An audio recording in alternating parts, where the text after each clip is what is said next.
content d'être avec vous ce soir et je vois que vous êtes nombreux. Ça me fait plaisir. Alors avant de commencer, je vais me présenter. Donc, moi, c'est Harry. Pour dire les choses, je rentre un jour un coach et à l'époque, je n'étais pas très en forme, oui, je vous disais, j'étais un peu stressé, j'avais de l'embonpoint, j'étais en surpoids. Et donc on a discuté et grâce à ses conseils, eh bien, j'ai pu revoir mon alimentation. Et avec lui, on a mis en place un programme de nutrition, un contrôle de poids, et couplé avec les exercices physiques, parce que c'est important. Et ce qui a été bénéfique pour moi, c'est le changement de nutrition, vous voyez, en plus des compléments alimentaires, parce que c'était important, j'étais en carence. Ça m'a permis de retrouver l'énergie qui me manquait à ce moment-là. Et au bout de 3 mois, j'avais déjà perdu 10 kilos de masse graisseuse. Ce qui fait que j'avais déjà perdu le gros ventre que j'avais. Mais j'ai continué parce que la nutrition que j'avais, c'est une nutrition qui est agréable. Je veux dire, c'était pas un régime, donc je l'ai adopté. J'ai continué. Actuellement, je suis à moins 15 kilos. Et mon plaisir, vraiment, c'est d'affiner ma silhouette, d'avoir la silhouette qui me ferait plaisir. J'ai 71 ans, je me sens en pleine forme et franchement, je dis que j'ai eu une chance de rencontrer déjà ce coach Herbalife et aussi d'adopter cette nutrition. Alors ce soir, je suis là en tant que speaker et coach en même temps, puisque je vais vous parler de la nutrition et plus particulièrement de la protéine dans la nutrition. J'ai pu l'observer puisque j'ai fait l'expérience de la nutrition avec la protéine. Et on nous dit que la protéine, c'est un des éléments essentiels, c'est un des macronutriments. Donc, bien sûr, quand on a un repas équilibré, il faut des glucides, il faut des lipides et il faut de la protéine. Alors, maintenant, on va parler de la protéine. Alors, sans entrer dans les détails techniques, parce qu'on n'est pas des scientifiques, on va dire que les protéines, ce sont des molécules qui sont constituées d'acides aminés et qui sont essentiels et que le corps ne fabrique pas toujours, qui n'arrive pas à synthétiser. Alors, qu'est-ce que ça peut faire? Qu'est-ce que ça peut engendrer? Pourquoi on doit avoir de... Je vais changer mon écran partagé, je n'arrive pas. Une seconde. Attendez une seconde. Voilà. Alors, à quoi ça sert? Bon, d'une part, on va dire que, sans parler de côté sportif d'emblée, mais ça permet déjà de reconstituer le muscle. Ça permet aussi d'avoir une jolie peau. C'est important d'avoir une jolie peau, d'avoir les peaux plus souples. Les ongles, les cheveux, ça a une importance sur tout le corps. Oui, c'est très important. Et on voit aussi qu'au niveau des sportifs ou des gens qui veulent contrôler leur poids, eh bien, c'est un excellent brûleur de graisse. On a besoin de la protéine pour brûler les graisses. C'est aussi un coupe-faim. On parle de coupe-faim, mais avec la protéine, on arrive très facilement à la satiété. Et en même temps, on voit que ça ralentit l'absorption des glucides. Les glucides, on en a besoin puisque ça fait partie de l'énergie, mais en trop grosse quantité, ça peut se transformer aussi en graisse. Et ça permet d'assimiler aussi plus de calories. On voit un petit peu. Et comme on dit, après l'effort, ça permet de reconstituer le muscle, de réparer les muscles, les fibres des muscles. Et aussi, ça a une importance dans le système immunitaire parce que ça préserve de bien des maladies. Ça, on le voit. Alors, quelle est la quantité de protéines que l'on doit prendre chaque jour? Ça, je suis référencé avec Jacques Manic. Attendez, je vais vous montrer un petit peu. Voilà. Qu'est-ce que dit Jacques Manic à ce propos? on peut le dire, on peut même reprendre son texte qui nous dit que les protéines sont des constituants essentiels de nos muscles et de nos tissus. Oui, oui. Elles composent environ 17% de notre poids de corps. L'apport de protéines dans notre alimentation permet d'assurer en permanence la reconstruction des tissus, comme je vous disais, hein. Je ne fais que référence à Jacques Manek. Un apport optimal en protéines correspond à l'équilibre entre la synthèse des protéines et leur dégradation. Les protéines ne sont pas les éléments utilisés prioritairement pendant une activité physique. Leur rôle énergétique reste mineur en regard de celui des glucides et des lipides. Voilà. Mais ce que je voulais mettre attention, c'est sur la quantité de protéines que l'on doit absorber chaque jour. Alors là, il nous fait un petit peu la liste. Il nous dit que pour une personne qui est sédentaire, qui ne bouge pas, il lui faut environ 0,8 de grammes par jour et par kilo par personne. Oui, ça c'est minimum. Oui. Cela signifie que la ration alimentaire d'une adulte de 70 kg doit lui fournir chaque jour au minimum 56 grammes de protéines. En pratique, les apports réels oscillent plutôt entre 1 gramme et 1,5 g par kilo jour. Mais 0,8 c'est le minimum. Ceux qui pratiquent du sport, disons 1 à 3 fois par semaine, eh bien, on peut considérer qu'ils doivent absorber au moins plus de 0,8 par gramme par kilo par jour. Oui. Au-dessus de là, c'est pas équitable. Oui. Pour les sportifs, ça peut aller jusqu'à 1 gramme 100 grammes par kilo par jour. Et pour les très très grands sportifs, c'est ça peut aller jusqu'à 1 gramme 5 par kilo jour. Oui. Alors, les protéines, on peut les retrouver dans l'alimentation. Oui. Par exemple, les protéines, on va les trouver dans la viande. Ça, c'est pour les protéines animales, je parle. Hein. La viande, les œufs, le poisson, les fruits rouges, les fruits de mer, les laitages. Oui. Et pour les origines végétales, par exemple, on a les légumes secs, le soja, les céréales. Hein. On peut voir, par exemple, ici, un exemple de protéines végétales que l'on peut retrouver, voilà, qu'on peut utiliser. Alors, si on est sédentaire, on peut contrôler la quantité de protéines que l'on a, que l'on peut absorber, mais aussi on peut, d'autre part, on peut utiliser des compléments de protéines. On va y venir. C'est trop? C'est trop long. C'est mon coach.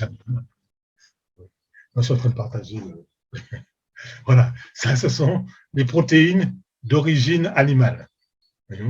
Voilà, on peut voir la quantité qu'on peut absorber de protéines par portion. Si on peut le calculer, c'est une bonne chose. Voilà. Mais on a aussi là des compléments de protéines que l'on va pouvoir utiliser. Et là, donc, Jacques Manek nous donne quelques conseils. Je reviens à partager, d'accord. Voilà.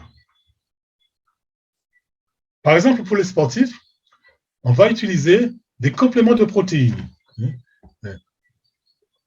On a par exemple la formule un sport, c'est pour les athlètes. Hein. Là, il y a près de 18 grammes de protéines par portion. Ça permet de maintenir la masse musculaire.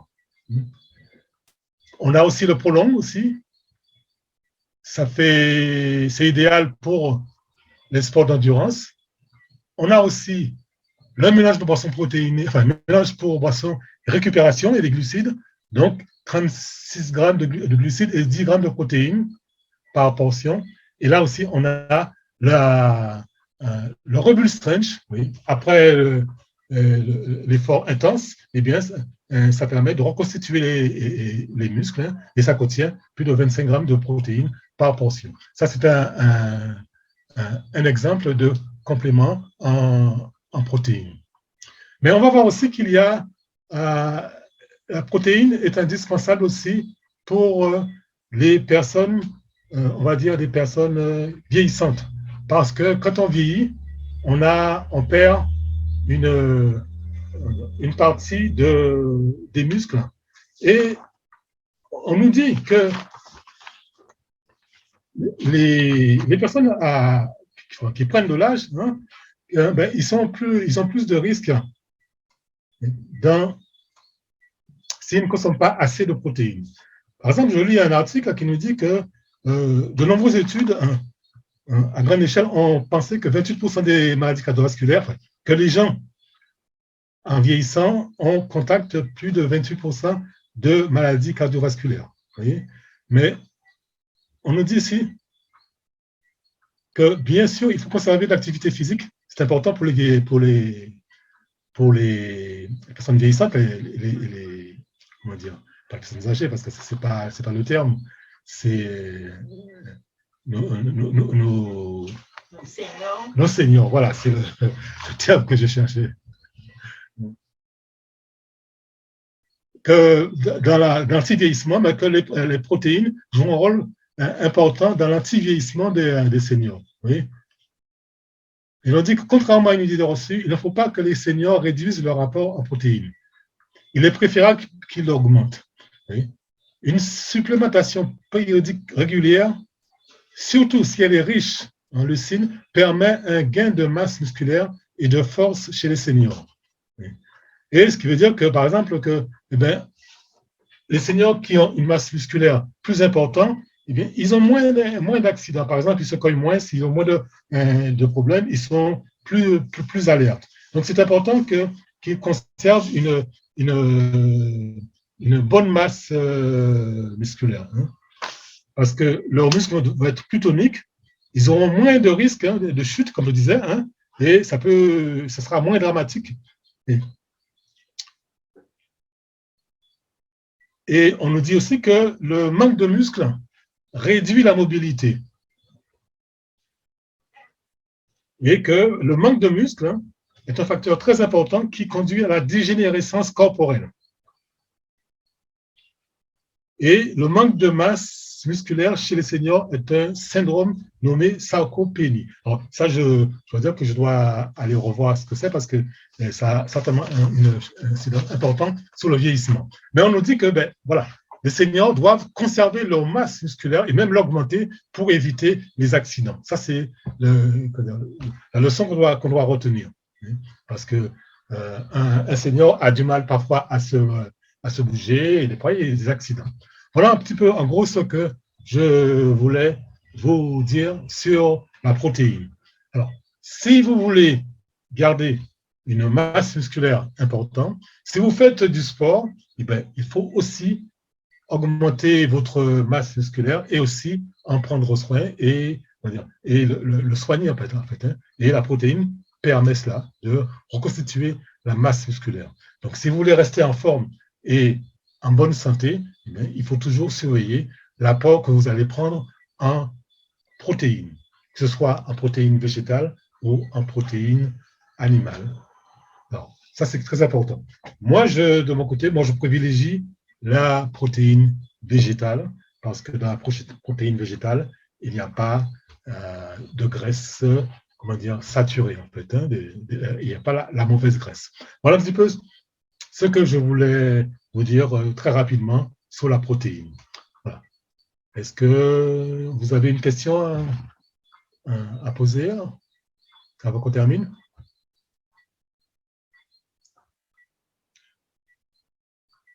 Non, c'est... Bon, c'est bon. C'est bon? Là, il n'y a pas de question.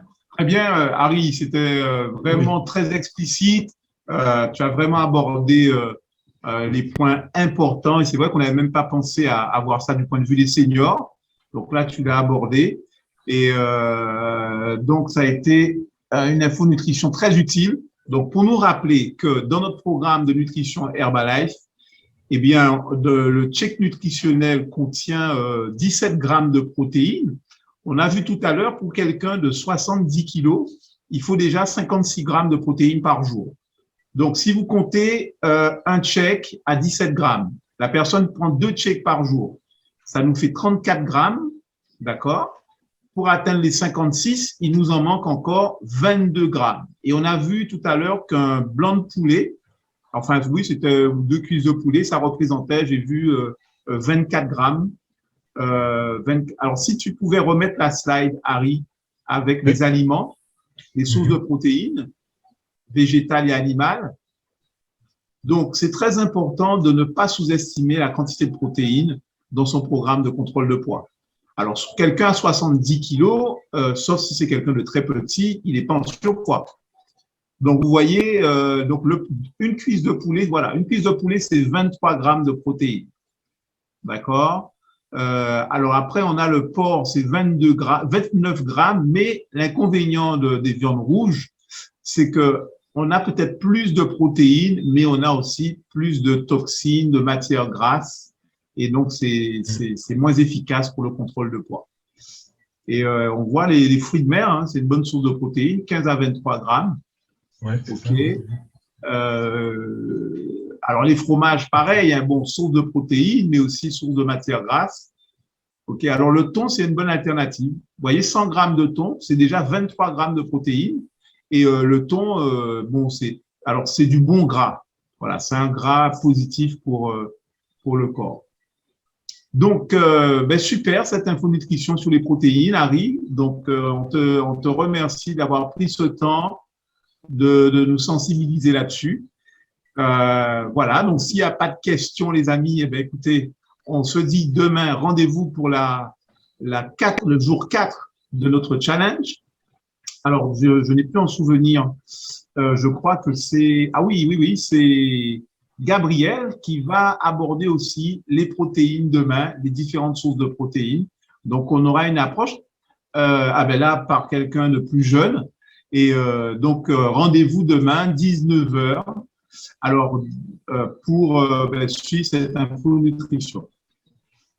OK. Eh bien, écoutez, je vous souhaite un bon check ce soir. Bonne nuit, bon dîner pour ceux qui sont en stabilisation. Et pour ceux qui sont sur le challenge, surtout, on tient la route. Donc, Georges, Arik et Wendy, on a une première pesée à faire dans 10 jours. Et Voilà demain. Ah oui, en plus, on se verra demain pour le soin du visage. Mais n'oubliez pas, rendez-vous dans 10 jours pour voir de vous deux déjà qui est-ce qui a les meilleurs résultats. Donc, je n'oublie pas le premier challenge. Parfait.